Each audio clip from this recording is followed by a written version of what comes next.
Je m'appelle Pascal Persin, j'aurai 63 ans en avril prochain. J'étais restaurateur à Sox, le restaurant Le Stégère depuis 1987 avec mon épouse et maintenant créateur de la cave du Stégère.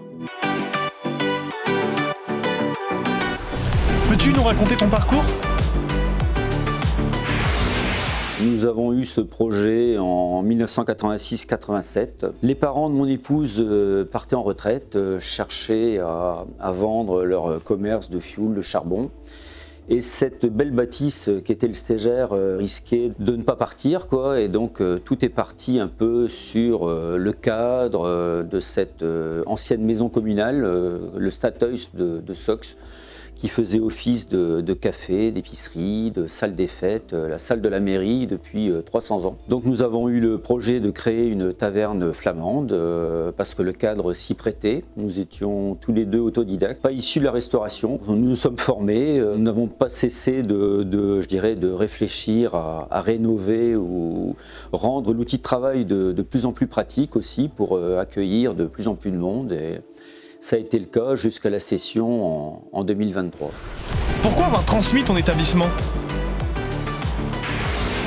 Après 37 ans de bons et loyaux services, on avait atteint un très bon niveau. Donc j'ai décidé, depuis 2017, je dirais, j'aurais aimé ne vivre que de ma passion qui est le vin. Nous avons donc décidé de céder notre fonds de commerce et ensuite c'était prévu de rebondir autour d'une cave, voilà ce qui est fait aujourd'hui.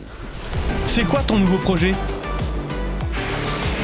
Donc en s'appuyant en priorité des stocks du restaurant Le Stégère, où nous avions quand même 250 appellations, nous avons acheté en priorité ces appellations parce qu'on savait en parler. Nous étions allés pratiquement sur tous ces terrains, rencontrer tous ces vignerons, donc on savait parler de tous ces vins que nous avions à la carte. Le conseil aussi est important, j'ai pas mal de gens qui viennent ici. Je prends plaisir même avec une bouteille de Cros Hermitage pour conseiller avec le plat adéquat et bien sûr quand il y a un coffre un peu plus important, je suis aussi à l'écoute. Comment as-tu profité de l'accompagnement d'Initiative Flandre ?